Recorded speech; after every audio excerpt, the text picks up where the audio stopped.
ส่วนมากก็จะเป็นเรื่องย่อมแผ่ก่อนแล้ววันนี้พอย่อมแผ่พอเดินตามระบบไปยังไงกลายเป็นเฮ้ยกลายเป็นเฮ็ดระบบเองแต่คือรายละคนพิทุงพิตาอะไรแบบตกเกลเลยเกิดมาหาไปที่ตัวคนเกิดมาลงทุนไปตัวรอดแล้วตัวเอาแม่ตัวเอาวันนี้ยังพยายามพอจะกูไหนก่อนก็พอวันนี้ระบบพิษมันจะตามมาปัญหาวันนี้มันล่ามบริษัทดีมันเป็น4,000 บาทเป็นอะไรบอกพิทุงพิตามันต้องจัดยังไงอ่ะไม่บอกเอาแต่เงินไปหลอกมันต้องสนใจข้อมโลกก็ตามว่าปัญหาโมจักฉะนั้นพอเจอปัญหาแบบนี้ผู้ถ่ายปัสสิชอบโทษบริษัทจริงๆบริษัทพวกนี้บริษัทในซอนเราจะโทษสินค้าแล้วก็โทษแผนการตลาดแล้วก็โทษนโยบายบริษัทโทษเปรที่โทษทุกอย่างจะของดีเดียวมันจะเป็นอย่างสิเด้อแต่ละบอลจะเป็นอย่างสิหมดเลยฉะนั้นเขาเสียใจในสิเกตใครเขาถึงว่าระบบมันจึงว่าเขาต้องการแนวหน้าเพราะเขาเป็นบริษัทดุลาเขาต้องการความมีเขาชัดเจนให้มันหมั่นคงแสดงแนวคิดว่าเชื่อว่าเปลี่ยนนามใหม่คือศาสตร์อายามันเริ่มต้นเพื่อเนี่ยเพื่อจะให้เขามาจูในสิ่งที่ถูกต้องเพื่อบอกให้มันหมั่นคงเหมือนกันก็เลยว่าเขาได้เห็นไปเราคงเห็นนะจูมันเนี่ยนะจูกำเนิดคงเห็นเป็นเท่านี้เด้อฉะนั้นเขาจะเห็นเครื่องมือขึ้นมาให้เขาหนีเดินตามบ่ต้องไปคิดเองก็เหมือนกับปอไม้เขาสิขุดบ่อหนักไปเลยใส่จกกับขุดใดใส่เสียมกับขุดใดเนาะแต่ว่าดุนเนี่ยแต่ว่าเฮ็ดตามไปเลยค่อยขุดค่อยนั่งไปหรือจังสีมันดุนแหละฉะนั้นถ้ามันมีแบคโฮดีบ่ดีฉะนั้นบริษัทเปลี่ยนเป็นระบบตรงซอยขุดนะเอาสิซอยเขาขุดจังไดแบบร้อยน้ำนี่แหละสิปอไม้คือขาไปฟังนั้นก็แม่นอยู่แต่ว่าถ้าจะเอาจังสีได้แต่ว่าโดนบ่โดนได้มันก็สิยากคันนี้เหือได้ว่าแบบนี้โอ้ยแต่ว่าเหือคันเหือแน่ๆก็มีโอกาสลงเนาะครับมันหน่อยเนาะมีโอกาสลงคืนบ้านเนาะก็มีคืนมียังมีโอกาสลงได้แต่คันเหือใหญ่ดีบ่ดีเนาะแต่คันว่าเปลี่ยนจากเหือเป็นสภาพเลยครับบ่อันนั้นระบบบ่ใช้ความพยายามให้มันเป็นแบบนี้เข้าใจให้ทุกคนเข้ามาบ่ต้องไปขึ้นยังไงก็มีทางให้เจ้าแล้วมีรถให้เจ้าแล้วเจ้ามีแต่ว่าเข้าใจแล้วขึ้นนี่นะ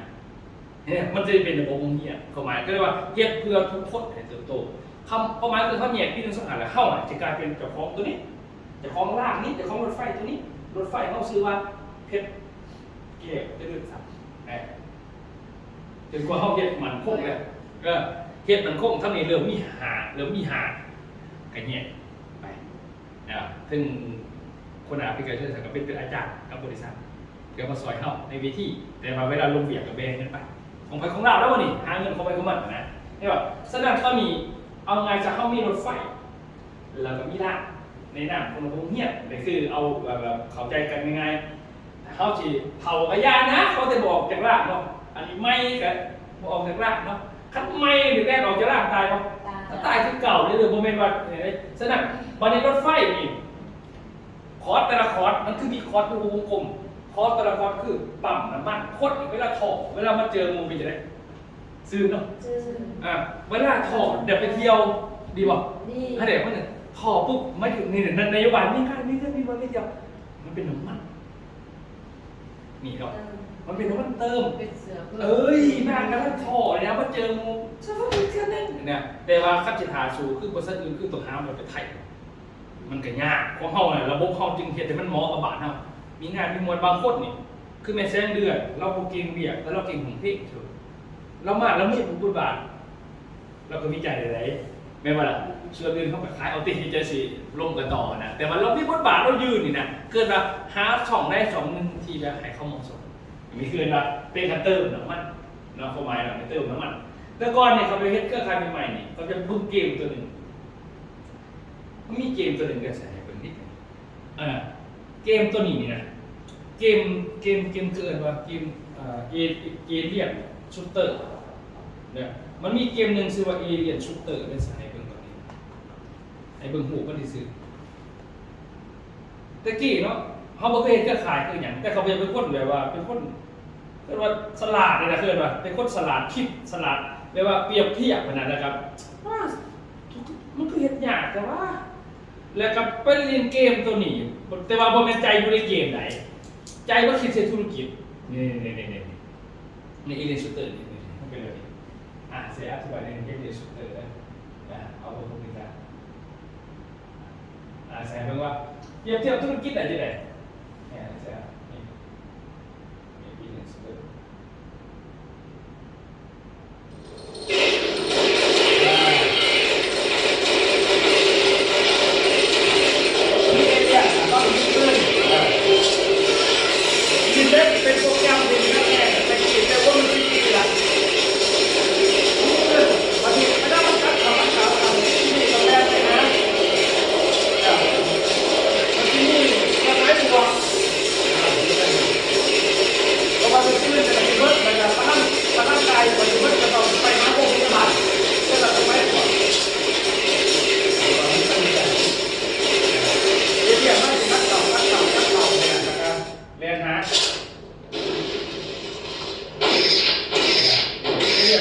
ตามดาน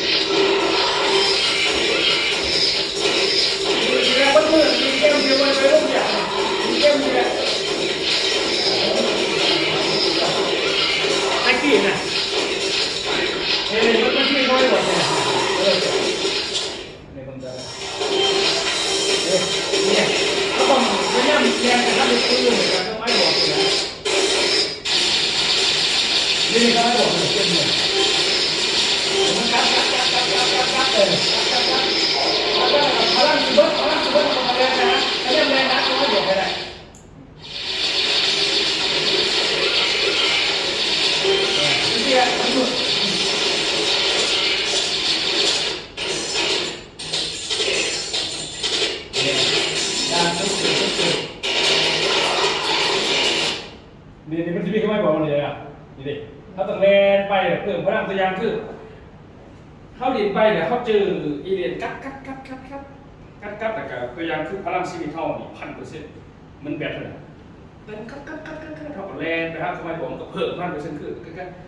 หัวไปไหนก็หูจากเกมเล่นเกมไม่ใช่เลยแต่พี่สอนเนี่ยแบบว่าคือคนคิดเอาเอง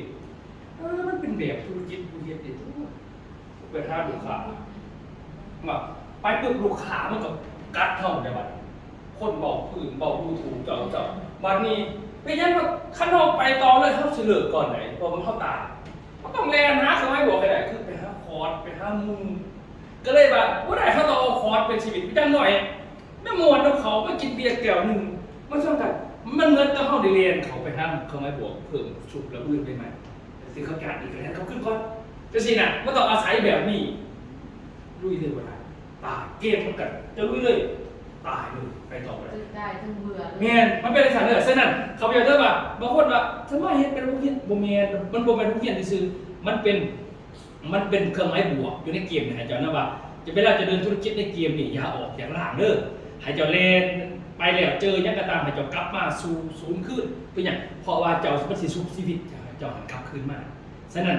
นี่แหละเป็นอย่างเขาจึงมีคอร์สเพราะว่าคอร์สต่างๆที่เขามีไว้เพื่อซุบชีวิตลูกที่เขาพอเขาจะเก่งเท่ากับตามถามโบกับขึ้นมาศูนย์เจอปัญหาและขนมอยู่ขนาดโลกเขายังเป็นเปลี่ยนน้ำเครื่องบอกขนาดทุกอย่างขนาดบอกกลับมาผมมันก็ตายที่ไม่ชื่อเลยแหละเหมือนกันฉะนั้นการเฮ็ดธุรกิจมันจึงว่าต้องอาศัยตัวนี้ต้องอาศัยนี่แหละที่เราบอกปรับน้ำมันพอเข้าใจเราว่าเป็นยังมันจะมีคอร์สยิ่งคอร์สดีเขาวางแผนเอาว่าเขาจะเอาระยะห่างสบายๆแต่คืนกับเจ้าของที่เขาชี้บ้านกันจะไหนนะฉะนั้นแดนไว้แดนได้เนาะแดนไข่อยู่ในล่างแดนซ่าอะไรอยู่ว่าขั้นมืออยู่ในล่างก็คือว่าแล้วมีโอกาสที่จะตกกลางได้สบายอันนี้คือระบบมันคือแบบฉะนั้นอย่าทิ้งระบบอย่าทิ้งรถเท่า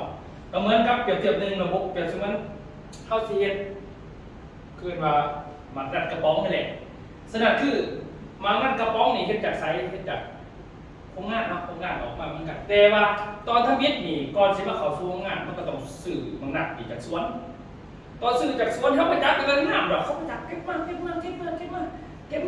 บัดเก็บมาเอาไปใส่เลยเขาก็เอามาคนมาขายแล้วตามเกรดA B C เกรด D เนี่ยก็สูงเกรดก็ต่ำแล้วแต่เขาตรวจสอบมีเครื่องมือตรวจสอบหลังจากนั้นเขาก็เอาผ่านงาน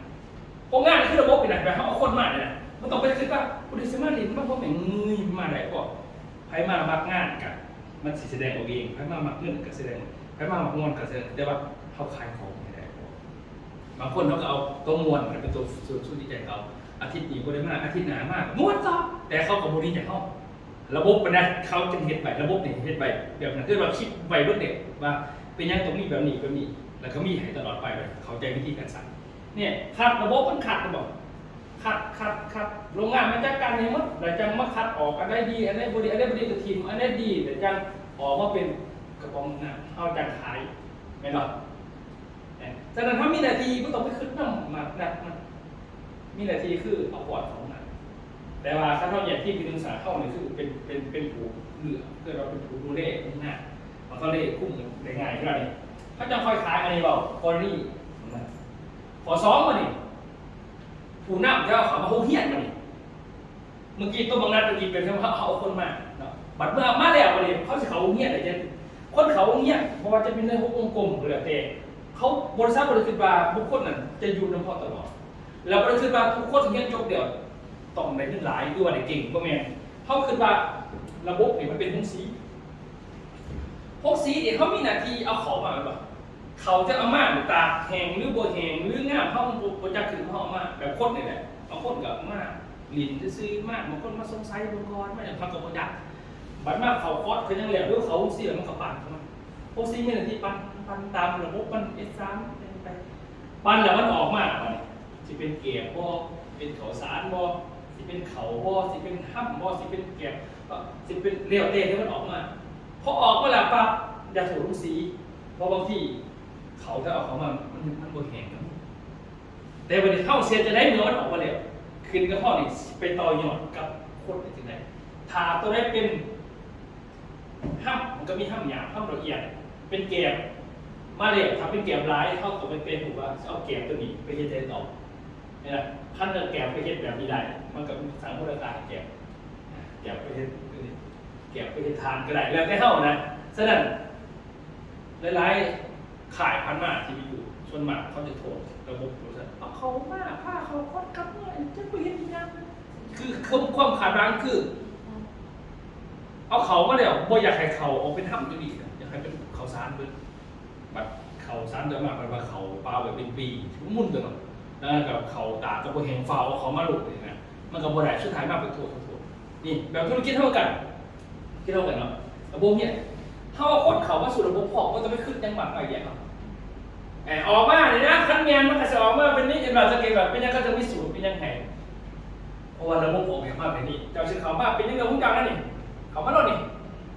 แต่ว่าผ่านระบบพบกลุ่มเนี่ยผ่านมันจะออกมาแบบนี้แล้วนี่มันจะออกมาแบบนี้ออกมาเองมันว่ามันจะเป็นก้นแบบได้แบบได้มันจะเกะเองมันแบบนี้วันนี้ถ้ามาก้นแบบนี้ก็เลยว่าบางคนเขามาปั๊บเข้าใจแล้วไปเที่ยวเขาก็ไปแล้วคอยเข้าใจทุกเจ้าเลยนะนั่นเขาแก้วเลยแต่คอยชื่อหรอเห็นมันมีบ้างเนี่ยอันนี้ก็คือว่ามุซื้อบนหน้าเขาสิว่าเจ้าต้องยังไปบอกเลยขั้นบอกในการแสดงมาเข้าใส่คนบุเป็นฉะนั้นเมื่อเขาเป็นสื่อปุ๊บเข้ากับซื้อหน่อยกับซื้อเขาเอากำไรเอาเงินนั่นเองเขาไม่ต้องมาสนใจบวกกำไรเพิ่มเนี่ยถ้าซื้อร้ายกับไปเที่ยวเบิกปูนเห็นก็เห็นนะขอแต่เขาซื้อคะแนนมันต้องหายบริพิษเอาไปต้องเป็นว่าเขาจะบอกคือบริษัทนี่เขาสิบึงในสำหรับคนที่อยู่ในระบบตอนนั้นคนที่นอกระบบพอบริษัทรู้เรื่องสาขาเขาบริษัทรู้เรื่องลูกค้าขั้นลูกค้าจะมาเรียนที่เขาคือเป็นวิธีการตามบริษัทจะเก๋ซอยของเขาจะโบเก๋ซอยของมันบริษัทนั้นเป็นอะไรแสดงเขาบริหารครบสำคัญเขาจะบอกแต่หายเขาดูให้กับคนเท่านี้คนมาบอกยังถือเบิร์ดหรืออื่นนะครับไม่ได้ไปเกี่ยวคือเขาจะมาสนใจตรงนี้เข้าใจความหมายเนาะแสดงก็เลยว่ามันจะไม่เป็นบุษือที่จะสิขายได้เอาไปเที่ยวแต่คะแนนผมมีแล้วแต่เขาไปเห็น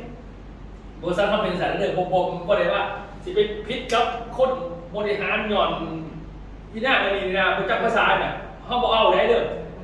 เขาจะบอกบริษัทเขาจะส่งเสริมสำหรับคนที่เขาอยากซื้อไปเที่ยวใครเขาซื้อไปเที่ยวเนี่ยคะแนนมันต้องไปสนใจคันแบบมันสิมีคนอื่นไปบอกว่าเดี๋ยวของเขาให้จำแก้วมันยากคันเป็นคันสิพิษกันหย่อนในสันปึกหรือบางทีเป็นซอยเหล่าใส่ว่าถ้าเราจากจะเทียนการขาบริษัทไปเที่ยวซื้อครับว่าถ้าเช่นการขาบางอย่างแล้วขอชี้เอาคะแนนให้เจ้าแทนอีกประเดี๋ยวบรมนประธานคะแนนประเทศเราก็อัพตำแหน่งให้เจ้าไปสบายพอจะเป็นเงินใครแบบนั้นเขาก็ดีใจไม่คุณส่งคอยส่งเสริมคนข่อยแต่คุณเลยส่งเสริมคุณเขาเจอประมาณนั้นบริษัทนั้นจะเป็นสถานเด้อผมบอกเอาคนมาใหม่แต่ว่าพิษกับเขาผมเอาแล้วเขาบุกคบอีกไหนเดี๋ยวประธานคือผมเนียนเขาต้องป้องกันเขาหน้าคือผมเข้ากับป้องกันประธานป้องประธานกับป้องกันเข้า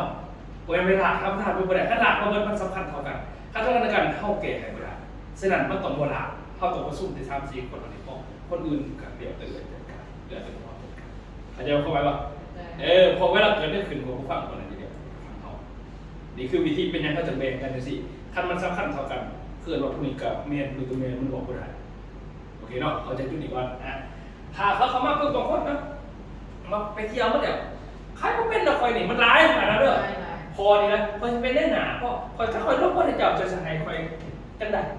อะไรแทนทั้งปีบ้าเอาปีด้วยเดี๋ยวบริษัทเขาดิเร็วแต่เข้าอะไรหรออยู่กับพ่อบ้านวิ่งเอาไปเลย เขาจะถือเน่าจะเกิดเช่นนักเรียนยา แค่ในลิ้นก็โมบายอย่างเดียว เห็นป่ะนี่คือเพราะว่าบริษัทคือเขานี่นะท่านไพ่ผู้บอกแบบประธานบริษัทบอกว่าอย่าพูดแสดงเขาว่าท่านแตกฉานเดิมก็ต้องไปสนใจก็คือสิ่งที่เขาอยากให้เป็นจริงๆตัวนี้ซ้อนมาตัวนี้หลุดเลยแต่ว่าสิ่งเขาเดียวเขาประจาน บอกเลย ใครบอกคือตัวนี้เรียวเตพวกเขาบอกเขาแบบบางชายแต่เพราะเขาแข่งนี่ยังเป็นมือนึงเขาผัดที่คนทิศใต้เนี่ยนับถึงมาเขาจะคอยตู่ไปไอ้หรอคอยมุ้งไปมุ้งไปยังเห็นหรอเขาอยากไปขายของเขาทุกหน้าขายจะได้กระบอกกันอันนี้เกิดแบบเอาไปตามนี่เรียวแต่เขาลากขึ้นไปเป็น1 2 3หัวแต่หรือใครจะเป็นตัวต่อชีวิตกับพ่อเขาเป็นรถเงินทำให้เองง่ายกว่านั้นนี่ไอ้วันนี้คือระบบเขาเป็นสั้นโอเคเข้าใจแล้วแสดงว่าเขาก็จะคอยหายว่าเขาเป็นผู้ซื้อจังไหนผู้ไหนๆกันเลยแต่เขาหมอกไปเขาก็ให้รายได้ตามแต่สีหายไปสีมาเป็นจังไหนกับส่งเสริมไปตามนั้นจบเลยสบายโอเคเห็นเนาะอันนี้คือบอกซึ่งถึงเล่าตัวนี้ก่อน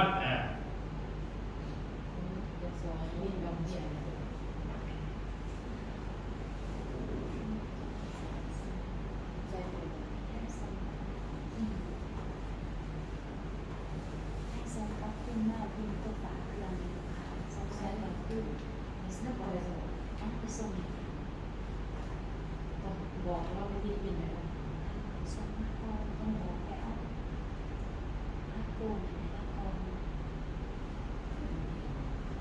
ต้องหาจะไปส่งจะไปส่งนักสาวแรกมีได้ยังมี โอเคต่ออีกตัวที่ได้แล้วดูไปยังเต็มที่แล้วหมดเนี่ยจะได้กันเลิกจะได้กันเลิกคนละคนนี้ จะได้กันรอดปาเซ่ในวิญญาณโมมี